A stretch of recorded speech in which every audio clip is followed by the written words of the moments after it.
We are excited now to move into the main event, the reason we are all here, and that is to hear from our wonderful heroes that we are honoring this year. Our union, the National Association of Letter Carriers, very proudly represents nearly 300,000 active and retired city letter carriers that proudly work for the United States Postal Service. Our members are public servants, and as all postal employees do, we devote our professional lives to serving our communities. And as we'll hear today, not only is that service provided in the form of delivering mail and packages, essential services, but also in our role as the eyes and ears of our communities. Letter carriers take a lot of pride in the work that we do. And very often, as we celebrate here every single year, the service that we provide goes far beyond delivering the mail. There's really no other people across America that know all of our communities like letter carriers do. We're out there 6 days and often 7 days a week, and we get to know our customers. We also know when something is not right. We know when something is not normal and are often in a position to be the first to step up. And today we are honored to have the opportunity to recognize a special group of people as our Heroes of the Year. Let me start by talking a little bit about the selection process. Our union publishes a magazine every month called the Postal Record, and every month in that magazine we publish stories of letter carriers that have performed heroic actions. We usually publish somewhere around 150 stories a year, which of course is only a fraction of the number of instances that happen around the country. But from these stories, every single one of them, if you've read them, as many of you in the room have, are inspiring, and they're very impressive. We have a panel of independent judges select the winners. And based on the stories that we received this year, as usual, our judges had their work cut out. Before we begin to welcome our heroes to the stage, we do have some special guests that I would like to introduce. Let me begin with NALC's resident officers, Executive Vice President Paul Barner, Vice President James Henry, Secretary Treasurer Nicole Ryan, Assistant Secretary Treasurer Mac Julian, Director of Safety and Health Manny Peralta, Director of Retired Members Dan Toth, just in time, Director of Health Benefits Stephanie Stewart, and Director of Life Insurance, Jim Yates.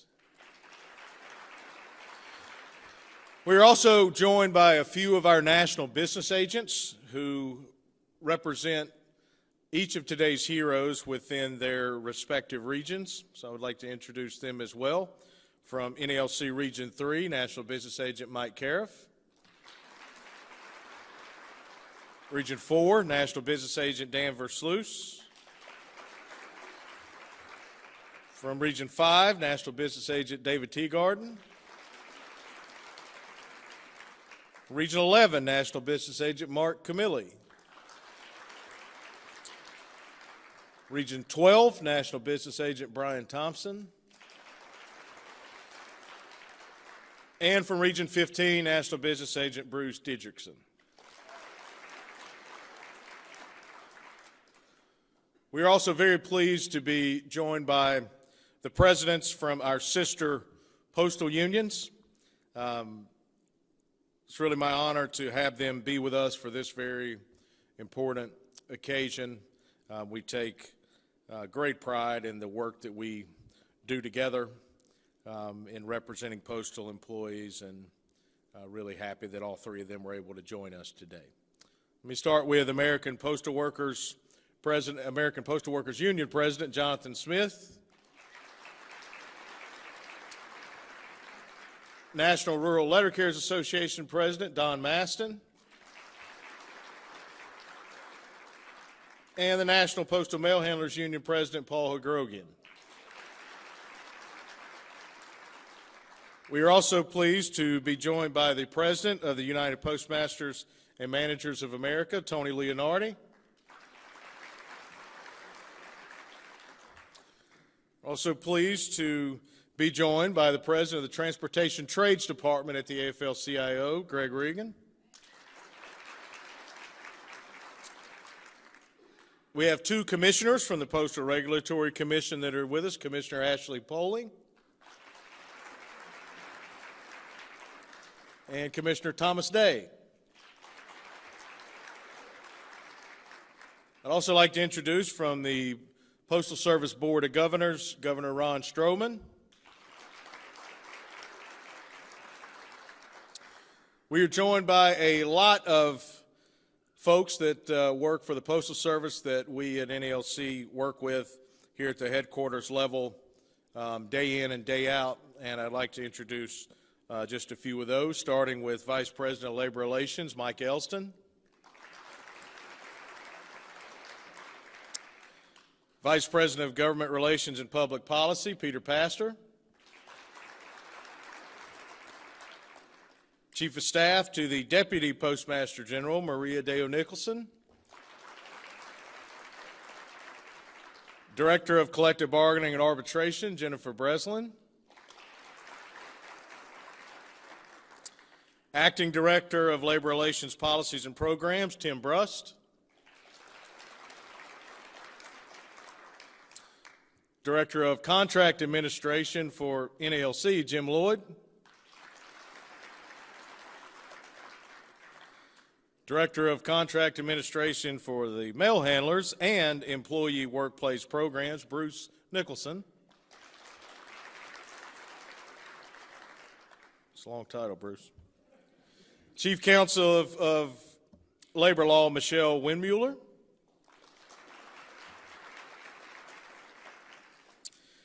We are also very fortunate to be joined by a special guest. Our union is very proud to be affiliated with and take a large part in the labor movement as a whole through our work with all the unions across the AFL-CIO. And we are very pleased today to be joined by the president of the 15 million member AFL-CIO, my sister Liz Schuler. Liz, would you like to come up and say a few words, please?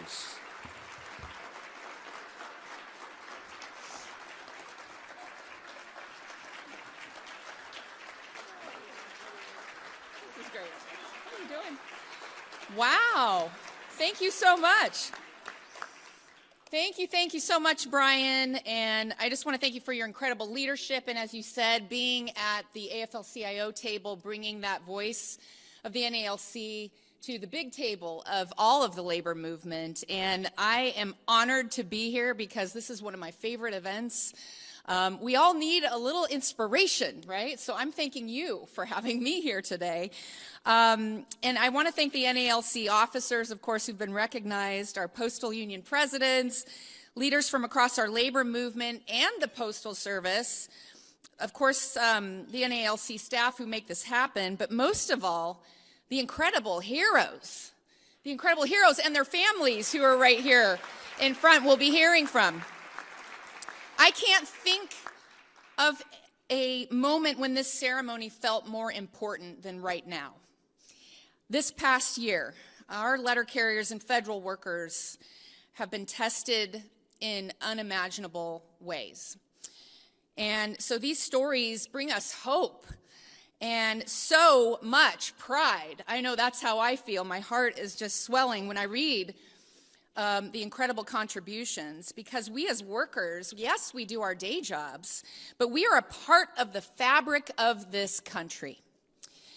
And the work we do is indispensable, and the care that we bring should never be taken for granted. And I think about the critical work that our letter carriers do every day, making sure our neighbors get their medications, get those Social Security checks delivered, and our ballots packages, so much more. But it goes well beyond that. We are deeply enmeshed in our communities. And we take the time, as Brian said, to get to know our neighbors, to get to know and connect with those we serve. And in those moments when someone needs help, in a medical emergency, a fire, a natural disaster, people facing domestic violence, union workers step up in heroic ways every single time. And our mantra in the labor movement, say it with me, is an injury to one is an injury to all. And the heroes we're honoring today are shining examples of that. So Chris, Kyle, Sydney, Jairo, Megan, Alexander, Tiffany, Theodore, and Raphael. I just want to say you are extraordinary examples of our movement and workers all across this country. And on behalf of your 15 million fellow workers across 65 unions in the AFL-CIO, we couldn't be more proud and we couldn't be more grateful for the example that you've set. So thank you for your courage and congratulations. Thank you.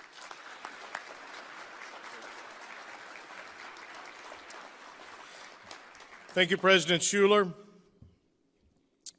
A couple of weeks ago, Postmaster General David Steiner told me that regrettably, due to a scheduling conflict, he would not be able to make it today and asked me to pass on congratulations to our heroes and, of course, appreciation for the heroic acts they performed and the work that letter carriers do every day.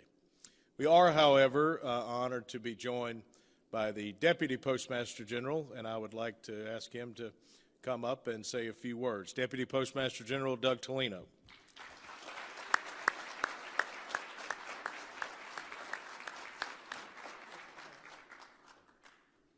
Good afternoon, all.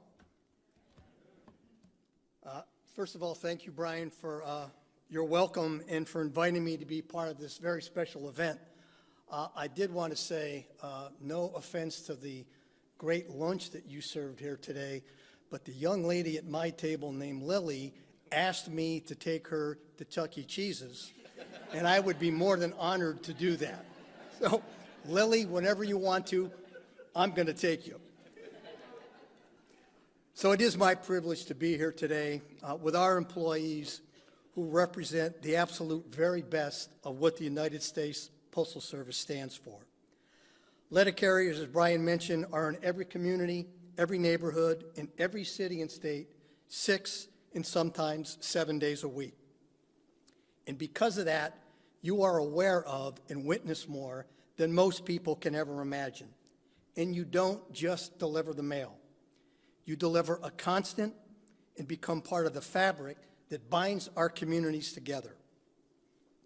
And while our letter carriers have many, many remarkable qualities that the American public cherishes, the quality of going above and beyond the call of duty is at the very top.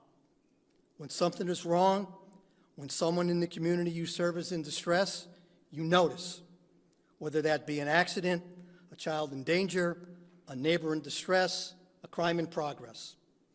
Our letter carriers willingly step up in times of need. Your daily service in our communities means that you're often the first to notice and also the first to help. And that's exactly who and what we are here to honor today. The heroes being recognized today are letter carriers who did the right thing, humbly and without hesitation. Those who stepped forward with courage, decisiveness, and urgency. And I know with certainty that kind of service is not by accident. It comes from a deep sense of duty and responsibility for the customers that you serve in our communities. And that is why letter carriers are the most trusted public service in our country. You give new meaning to the word hero because you don't just serve, you protect. You don't just observe, you intervene. And you don't just pass by, you stop. Sometimes heroism looks like saving a life. Sometimes it looks like preventing a tragedy. And sometimes it looks like steadfast support and giving back. by raising money, supporting families, and helping a community in need. It takes many forms and happens frequently, but it always comes back to the same thing in my mind: a letter carrier's instinct to care and a sense of service to their customers. So on behalf of the Postal Service, I want to thank you for that service. And to today's honorees, I want to give you a sincere and heartfelt congratulations. We are proud of you. We are certainly grateful for you, and we are honored to recognize you. And in honoring you today, we also honor every letter carrier and all our employees across our country who serve with courage, compassion, and professionalism every day. May we all live up to the example that you have set. So once again, thank you for your outstanding work and for proudly representing the United States Postal Service.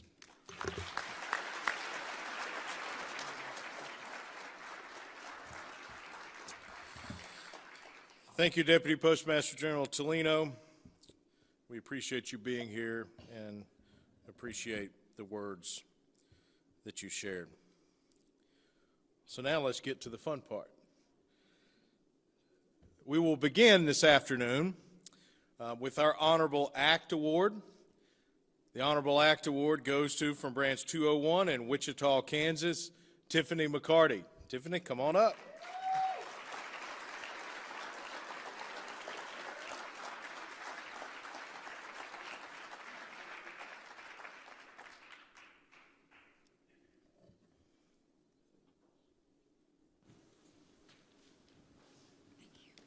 Oh, you got one. We got a lot of mics here.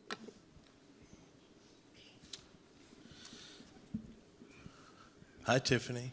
Hi.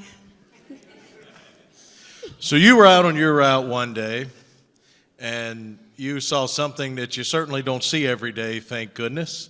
So why don't you start there from the beginning and tell us what you saw, and then tell us what happened.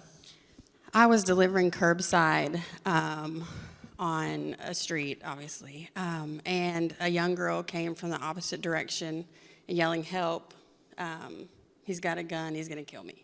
So my instinct was to just throw it in park and brake, and call 911. And so I asked, a few questions. Obviously, 911 is, what's her name? How old is she? All the obvious questions. And so while I'm talking to 911, I'm kind of keeping an eye out diagonal. And the guy comes out, and he's got his arm up, and there's a gun. And so I squeeze between our little LLV tray and our chair, which is not very big, by the way. I squeeze down there to avoid, I don't want to get shot either. So she's sitting on the LLV ledge, and then I'm sitting on the floor, and we're, conversating.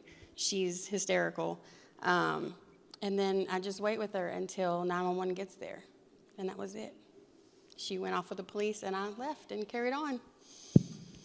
So you gave her a place to go where she had no place to go. Absolutely. So he didn't even pay attention to the mail truck.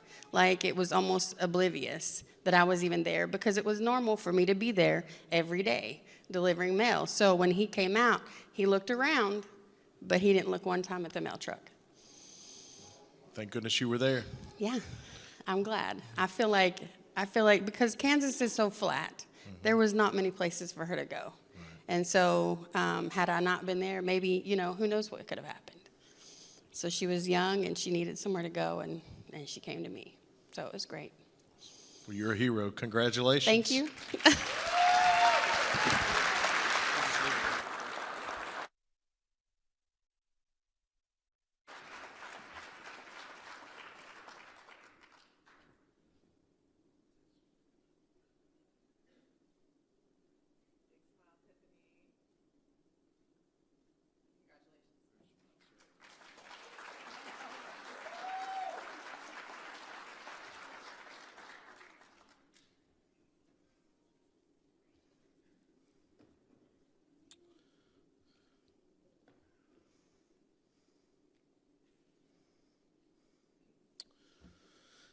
We have another Honorable Act Award from Branch 3 in Buffalo, Western New York, Alexander Scromra. Alex, come on up.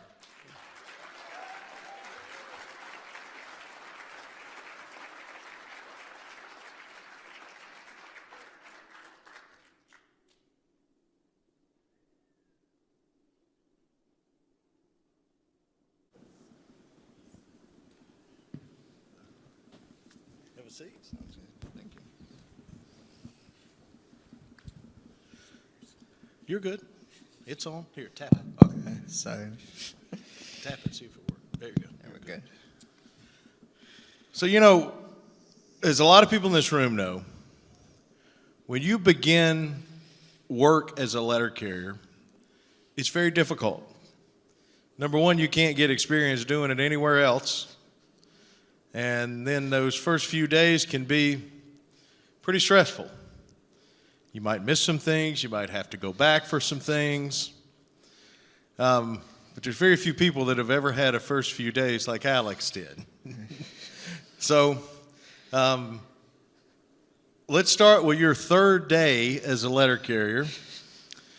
And you went back for a delivery that you had missed. Yes. And why don't you take it from there and tell us what happened? Yeah, I was checking my scanner and noticed I had missed a package, so I had to go back to a place I'd already been. And as I'm walking up the street, somebody comes out of a house screaming, "Hey, postman, do you have any Narcan?" And fortunately, I had some on me in my letter carrier bag. So I went to the house, and the woman was obviously overdosing. So I just administered the Narcan to her, and she was fine after a few minutes. And yeah, and I'd seen her a few days before that, and a few days after that. And so I've seen her a few times then. So yeah, sorry, I'm viable. It's wonderful. So you not only were in the right place at the right time, you were in the right place at the right time, and you happened to have the Narcan, which was exactly what she needed in that moment. Yeah, because I really doubt they would have called EMS or the police to come help them. So the fact that I was able to be there was really, I'm really grateful for it, I guess. Yeah. Awesome. Well, you're a hero. Congratulations.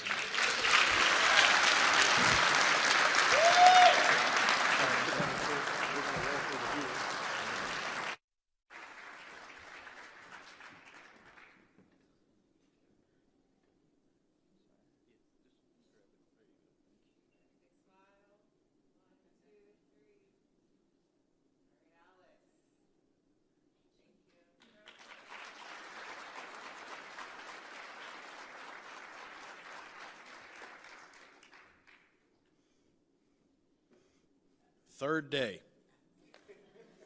Whew. Job's hard enough when you first start. Amazing. Our next award is the Vigilant Award. And from Branch 2810 in Arlington Heights, Illinois, Raphael Pozo.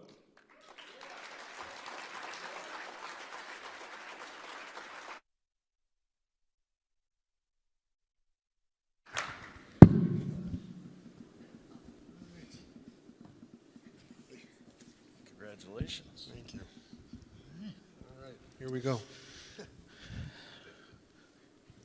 So you were out on your route one day, and you noticed something out of the ordinary, a garbage truck on fire, which of course should draw anybody's attention. And so it did. And tell us what you saw after that, and then what transpired. Absolutely.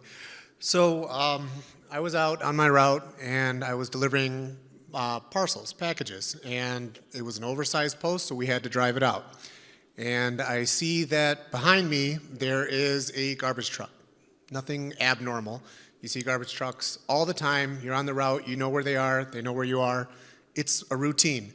But this time, the garbage truck was smoking. And these things are powered by natural gas. So what ended up happening is that the garbage truck caught fire.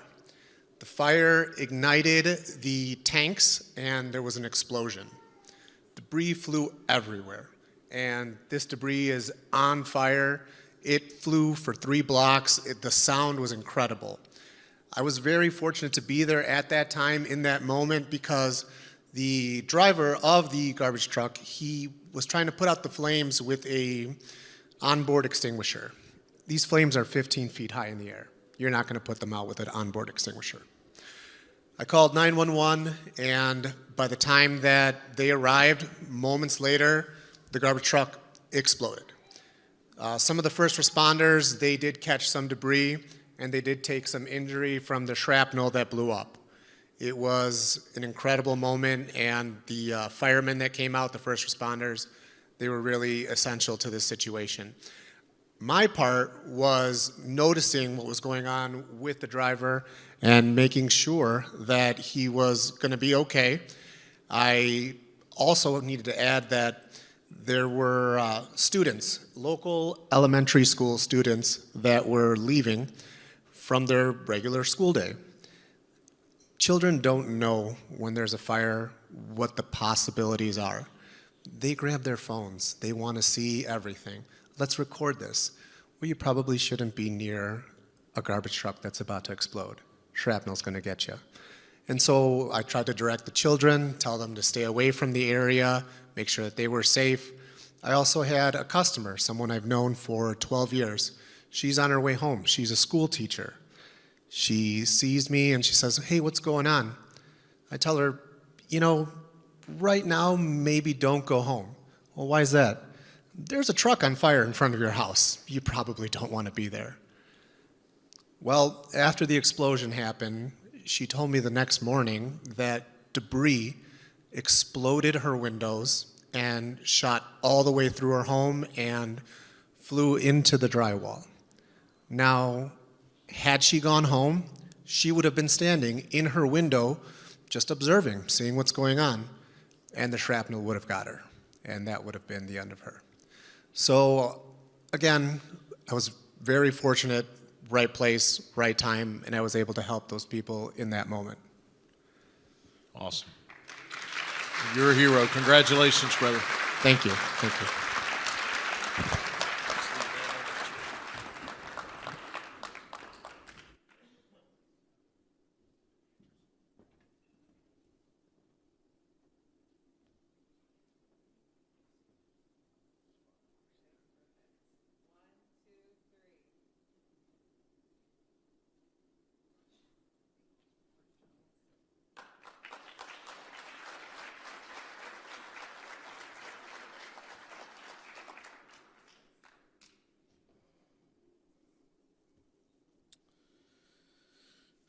Next is another Vigilant Award from Buffalo, Western New York, Branch 3, Theodore May.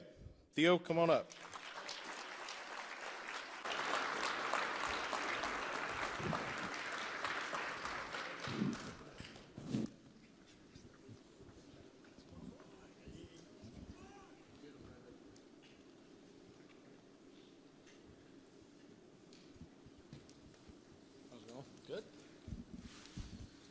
All right. So, Theo, most of these stories, as everyone's noticed, usually starts with noticing something out of the ordinary or something's wrong. And I think what the first thing you noticed on this day was definitely something out of the ordinary and very concerning. So why don't you start with what you saw and then tell us what took place after that. So I was getting to my next park point on my route, and as I got out, I heard like crying coming from somewhere. Couldn't really pinpoint it because I was looking on the sidewalks.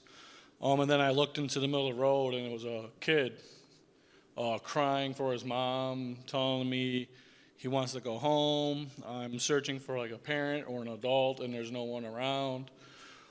So I get him to my truck and, ask him where home is, and he just kept pointing like towards like a very busy intersection, like Main Street.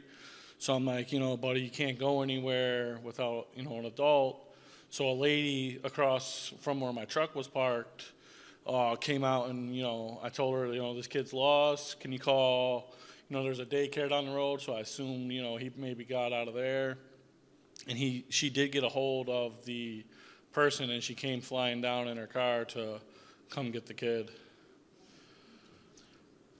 If you had not gotten him, who knows what could have happened. Correct, because it's, again, right on Main Street around the corner. And I almost took a break right before I left, but I skipped my 10 to take it at that next park point. So. Awesome. Well, thank God you did that day. Yes. Well, you're a hero. Congratulations, brother. Thank you.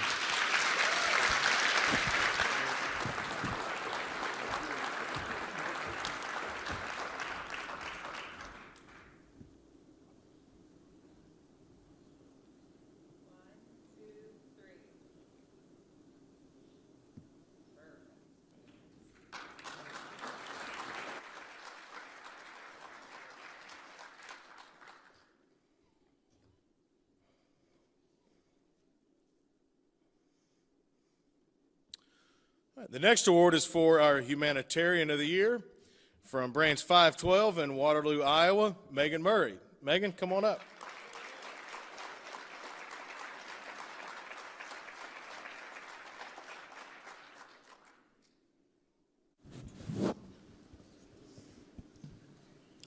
Hello. Have a seat. Okay, so like a couple of the other stories, yours kind of starts with fire and a smoke.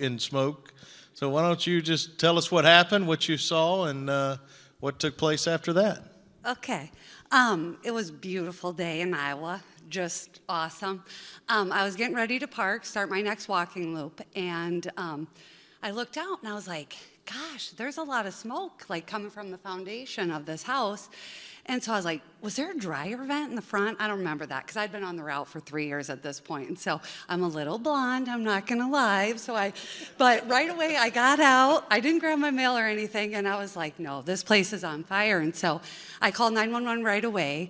New Hampton, super small, I know everybody. So this was an elderly lady, and her son lived there, but he was at work. And so I'm on with 911. Well, smoke, like, you don't realize, I guess, like, how quickly it starts to, like, get worse in a short amount of time. And so by the time I was on 911, I'm like, the house is on fire. I go to the door. Everything's locked. Go to the garage, it's locked. I'm knocking, I can't see in at this point. It's coming out the roof. Everything's like, just cracking. It was crazy, but I'm like, I know she's in there. She doesn't drive much. Like, I was just really worried. So I went to some other windows. I'm banging, nothing. And it's getting bad at this point. Like, I should probably step away, but I told the dispatcher, I'm like, I just want to try one more time. I'm going to bang as hard as I can on this front window. And on my last attempt, she knocked back from the inside. And so I'm like, she's in there. I heard it. And so I'm like, mind you, all the doors are locked. So God was with me, gave me some guns. I went to the door and I just started banging, and I have no idea, but I got it unlocked. And then I started yelling for her, and she was in about maybe 10 feet, 15 feet, and it was like you couldn't see anything. And I was like, come here, honey, I'm here, I'm gonna help you. And so she came to me, she embraced me, and I got her out the front door, and the fire department was just gonna be there. And it seemed like forever, 4 minutes, small town, took them 4 minutes. It felt like I was out there 20, like battling it myself, but I wasn't.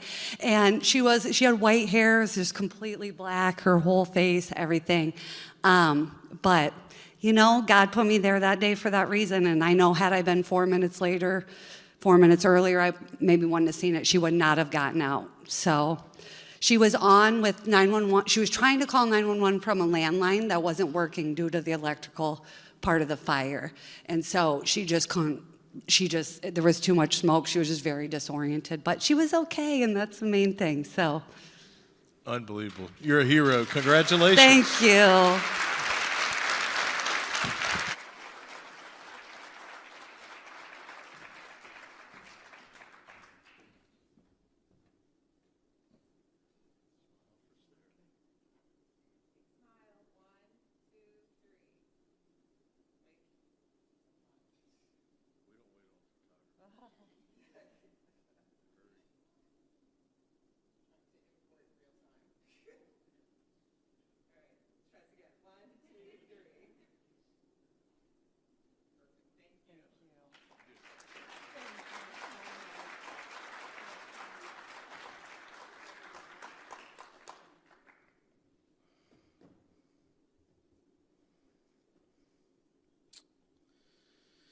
Our next award is for Western Region Hero. Please welcome from Oklahoma City, Oklahoma, Jairo Lopez. Jairo.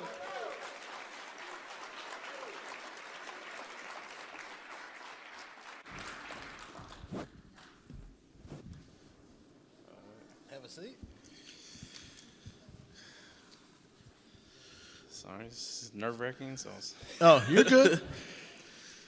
So one of the things that, it's been talked about here at this luncheon already is how letter carriers know our communities and know our people.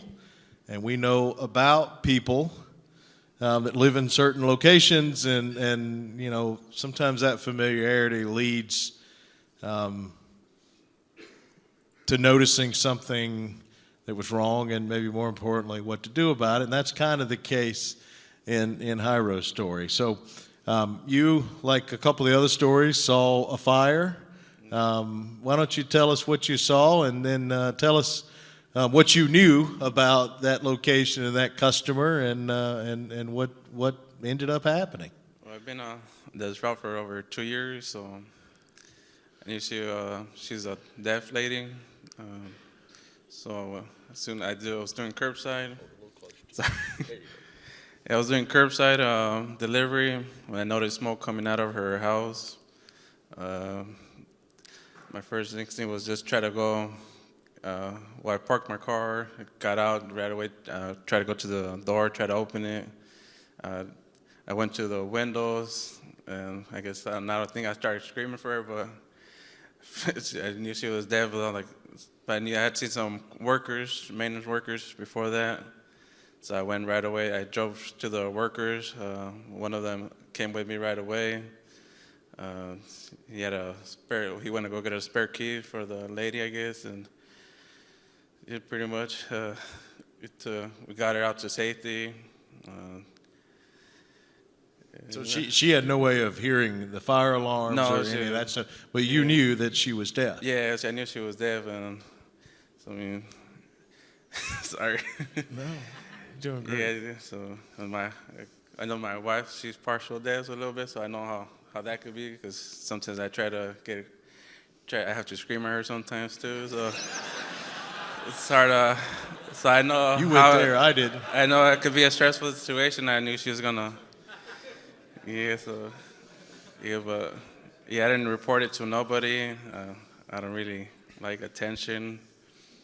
So I think it was like, I didn't even tell my wife what happened, the situation with the fire or nothing. I just went like 2 months later, the manager went up to my office and told them what happened.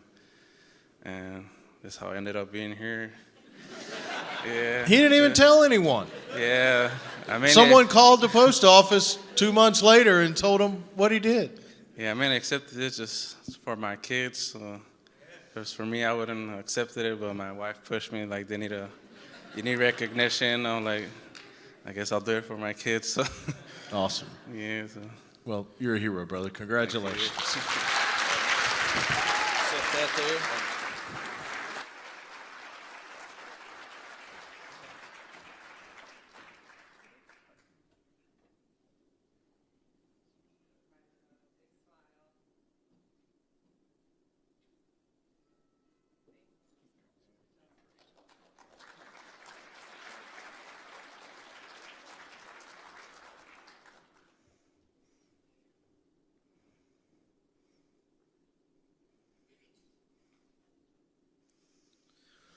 The next award is the Central Region Hero of the Year.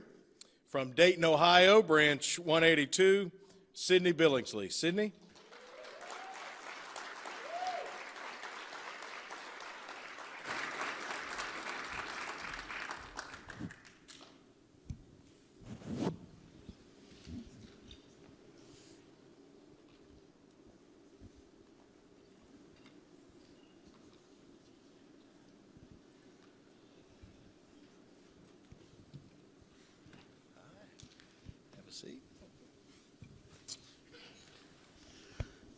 So, Sydney, you were out delivering mail one day.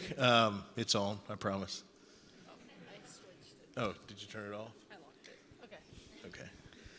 And you heard dogs barking, a man yelling, sort of a commotion. Yeah. And so you actually went right up to this house, and you found honestly a pretty horrific scene at that point. So why don't you tell us what you found and tell us what happened after that? So I found one of my customers yelling for help. And I just want to add, it's kind of like a joke. My fellow coworkers laugh. But before I went into the property, I asked, do you have any dogs in here that would get me? Because I didn't want to be greeted with like a pit bull. So I found him laying on his stomach in a pool of his blood. And he had told me that he had been shot and that he had been robbed. And it was a lot of blood. And I'm in the process of, you know, as soon as I walk into his house from the side entry, he's in like a ranch style house, so the dining room is connected to the living room, and we're right there in his kitchen. And his hallway is to the left, but he's laying like right over near the hallway. And my instincts were just to, I called 911. I said, hey, I'm at this location.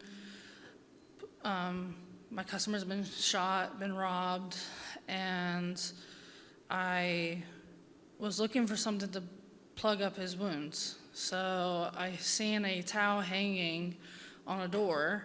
So I grabbed it and I laid it on top of his body, and I was laying there to put pressure. Meanwhile, keeping him conscious, asking him questions, talking to 911. He was a 49-year-old man. He's like 6'5", so there was no way of me flipping him over. And I was trying to keep him as comfortable and conscious as I can. And I want to say maybe about 4 minutes, a bunch of cop cars came and people coming through the door. And I'm just laying there, sprawled out, trying to hold pressure on. I think I had about 3 gunshot wounds that I was putting pressure on. One on his shoulder, one in the middle of his back, and on his left thigh near his like buttocks. So. And he was okay after that. Yeah. So after that, he went to rehab for about 2 months, and I got to see him every day. He was my everyday customer. I got to get thanked by him and his family. And also, when the cops did arrive, I was supposed to have lunch with my wife. There was no communication being betrayed to her, because they took my phone and put me automatically in the back of a cop car for 2 hours. And I was like, I didn't do this. She said, what did you do? Yeah, and thankfully my customers, they were super amazing to my wife, calming her down, saying she's in the back of the cop car, she's okay. Because my wife will just bulldoze just about anyone. She has my back, and she's been my biggest support and my rock. And then I want to say months later, they did end up catching the man that did it. It was a 70-year-old man. He got out of prison for doing another crime. He had shot and killed a gas station worker in Dayton and did time for that. And so he's going back in. I had to testify in court to tell him like what I heard, what happened. And I'm just very grateful that I was able to just be there, right time, right place. So. Absolutely. Well, congratulations. You're a hero. Thank you.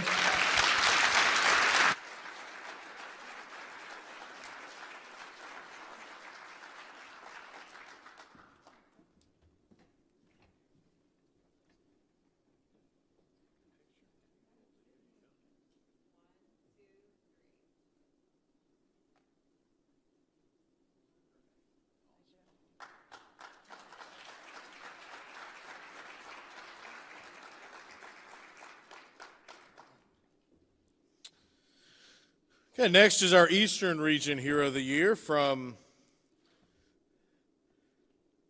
I guess I'm technically supposed to say Branch 540 in Camden, New Jersey. But he's from Cherry Hill, so I'm going to say from Branch 540, Cherry Hill, New Jersey, Kyle Quillen. Kyle.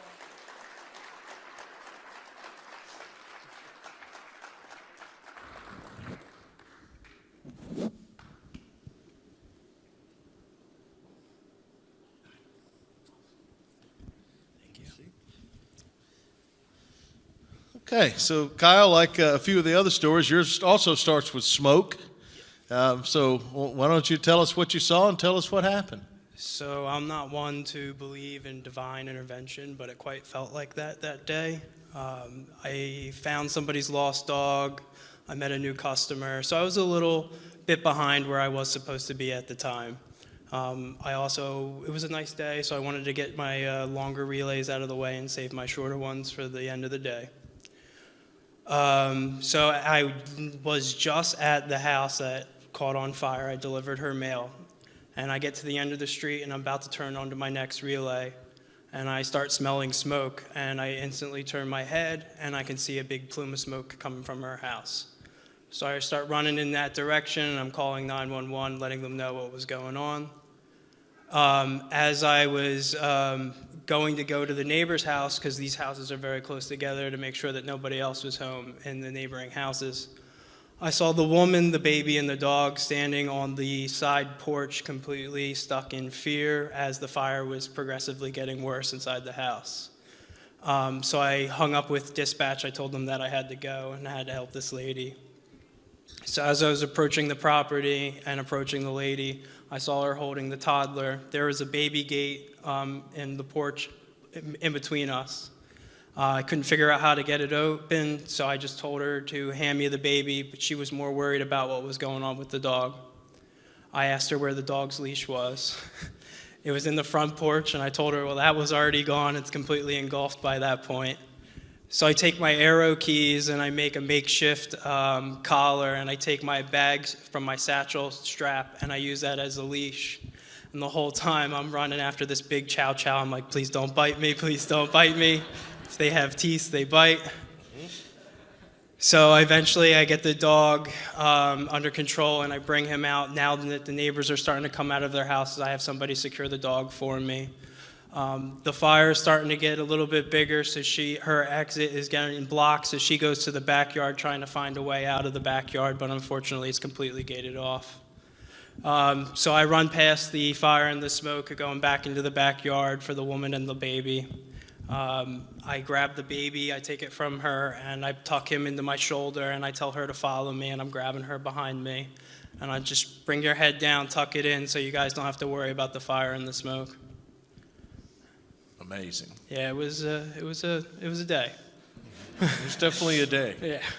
Definitely a day. Well, you're a hero, brother. Thank you. Congratulations.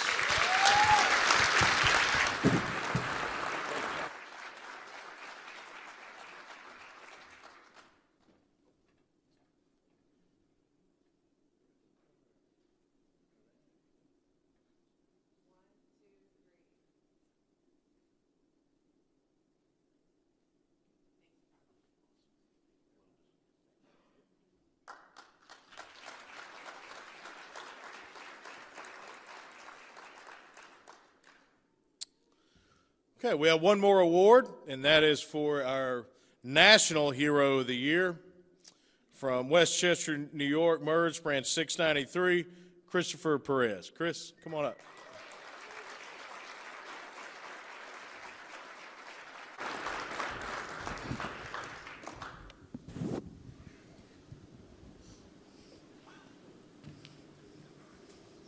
See? Thank you, sir. Okay, so like several of the other stories, Chris's heroic action involves fire. It has a lot of twists and turns, though. So I'm just going to let you tell it from what you saw to start with and everything that transpired over what was just a few minutes, but probably felt like an eternity. Especially as you think back on it. So tell us what happened. So this is definitely a tough act to follow, man. Shout out to you guys. You guys are amazing, and this is an honor to be in your presence. As for me, I was on my parking loop, running in my truck, delivering mail, just a regular day, and I noticed to my right that there was a big plume of white smoke. That's how it started. First thing I think, I'm in an HOA area. Who's burning leaves? They're not supposed to be burning leaves. That's the only thing that I can think of that would cause white smoke. I kept moving with my stuff, and I'm like, man, somebody's gonna get in trouble. Minding my business, I'm putting my mail in. It went from super white to very dark. Black, started to black out the sky. That's when I started to panic. I was like, oh my goodness, something's wrong. Stopped my loop right there, jumped back in my truck, did a U-turn, went down the street, went back up, and that's, if it makes sense, where I was at, the next one over is the village I just delivered to. So now I'm like, this is one of my customers. And everything started to change as I was getting close. I started to shake. I started to worry because I care about every single one of my customers, as they do for me. I'm pulling up, and black smoke, mediocre type flames, maybe 10, 15 feet, I want to say. And I'm like, oh my God, the house is on fire. This condo's on fire. Now it's connected to 4 or 3 others. So it's 1 in the middle, 2 on this side, 1 on the other, 4 families. And as I'm pulling up, hopping out my truck, I park it off to the side so I don't block for emergency vehicles, which weren't there. And I got there pretty quick. There was no police, no firemen, nobody. Just a little old lady who had a little walker. She looked me in my face and was like, Christopher, there's a man in the house. Now, I remember that there was nobody there. My customer's on a current forward. They're a snowbird for Florida, so there shouldn't be anybody in this house. Come to find out, it was actually her son who was house sitting at the time, but nobody knew. So the young lady next to me goes, Christopher, there's a man in the house, and I'm waiting to see this man. I don't see him, but the door's open off the back balcony area. You're having smoke starting to plume out the back door. And here comes this guy. And I'm like, hey, you know your house is on fire? And he just looked at me and he was like, yeah. You know, I got to go grab my keys and my cell phone. And I'm like, what? Goes back inside. What felt like forever, a couple of seconds. Comes back outside. And I'm like, hey. You have to leave. Your house is on. Does he hear me? Is he deaf? Like, you need to leave. And he's like, yeah, I got to get my keys and I got to go. I can't find my wallet. I'm like, you're about to die, dude. Like, you need to get out of there. So I'm like, you need to go out the front. And you know what? Forget this. So I left the lady there. I start going around to the front of the condo area. And it's on a side hill. So you have the back porch area overhanging a garage. So you have like a 20-foot drop. When you go up to the front of the house, you're on the first floor. And I couldn't even get to the front door. 20-foot flames. I had a beard down to here, and it started to crinkle and curl up as soon as I got to that front door. And I mean, I feel it now. My hair stood up on my body. My anxiety shot out the roof. And the first thing that came to my mind was, I'm about to witness someone pass away in front of my eyes in one of the most horrific ways. So panic, adrenaline dumping. I run back to the other side. I went from, hey, dude, you need to get out of your own house. I'm like, you need to jump. I'm like, jump. We're going to get hurt together. Jump on top of me. Even if I get hurt, at least we both get to go back to our families. That was my main objective. That was my main goal, because now I'm already thinking, how can I help this man that can't help himself? Still there, telling him, please. He went back into the house. Now you have a perfect square pluming out of this doorway. Now, if you ever seen a fire, like a real fire, or backdraft, to all my backdraft fans in here, you know that it's thick, it's terrible, it's horrific to breathe in. And now I'm thinking about all of these things with this young man, and I'm just like, oh man, what am I gonna do? And I look over, and I've got this huge square spaceship vehicle, LLV for who doesn't know what that is. And I backed my mail truck underneath the porch, jumped off the front of the hood, jumped onto the roof, Spider-Man'd over the balcony, and for a quick second, I did think. I think that was probably the only time I thought. I was like, I have to commit that the minute I enter this door, it's to get this man out and to get him to safety as well as myself, because those folks right there are waiting for me to come home. And he was rough. It was a rough situation because he was still looking for his keys. I don't know what they unlocked to this day.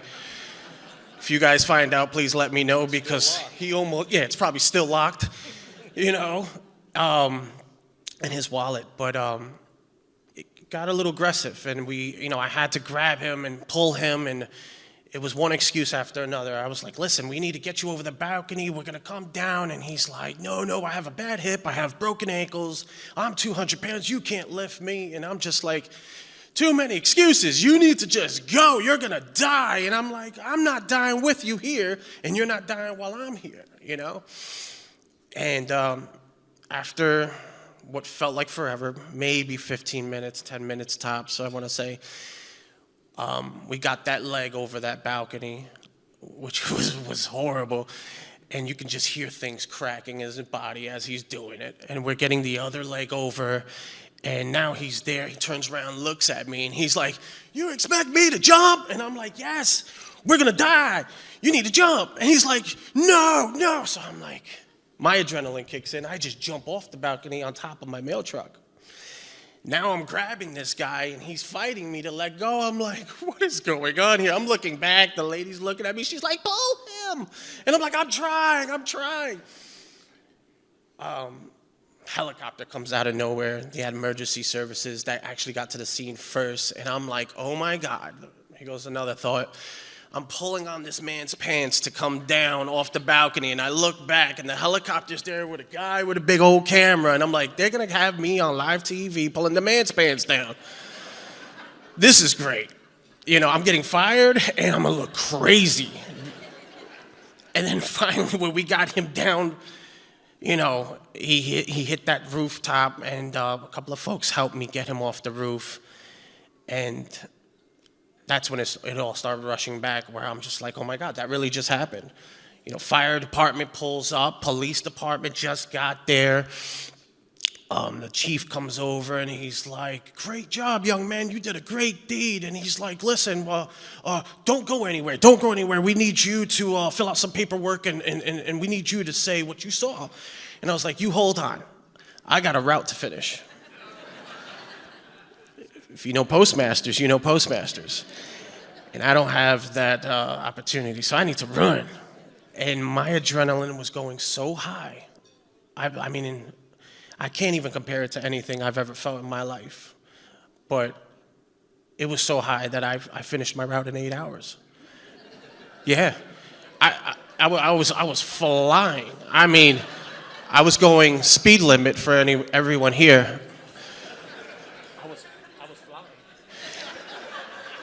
And by the time I had come back, the fire chief looks at me. He goes, listen, don't worry. You're going to have enough time. I was like, I'm done.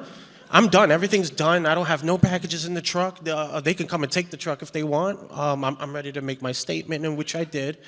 With all the funniness and with all of that being said, it was a blessing. It was a blessing. God is good. You know, to be in that position, to be able to do something, to be healthy enough to do something, because I play around with my brother and I try to pick him up and I can't. But for someone who was 200 pounds with that adrenaline dump, it was like nothing, you know. And for all the folks there that have truly loved me and showed so much support to me and my family since the event, I mean, I go back to my truck and I have a chicken parm sitting in my driver's seat waiting for me. You know, I had a lady cooking fresh calamari. I mean, I haven't bought lunch in like months. Where it's to the point she was ready to visit the job and be like, all right, which one of y'all cooking for my man? But I just want to say thank you to everybody, and thank you for this wonderful opportunity for both me and my family. And you guys are amazing, and please continue to do everything that you guys do every day, because us letter carriers need you. So thank you. Awesome. What an incredible story. And You know, even though that postmaster may think you're a superhero every day now, there's no question that you're a hero. So congratulations, brother. Thank you, sir.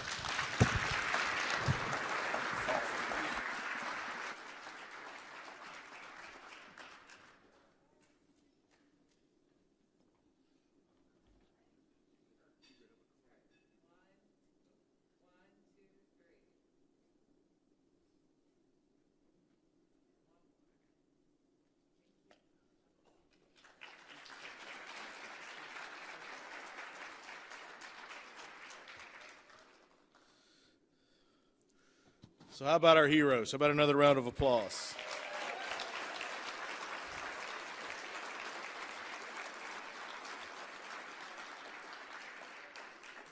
So, of course, thank you to our heroes for being here. I want to take just a minute, of course, to recognize their friends and family that have joined them here. We had a just wonderful group of heroes, of course, but just a really special group as a whole of their friends and families that are here and to share this experience with each of them. I'd like to thank NALC Assistant to the President for Community Services, Crystal Smith, for putting all this together.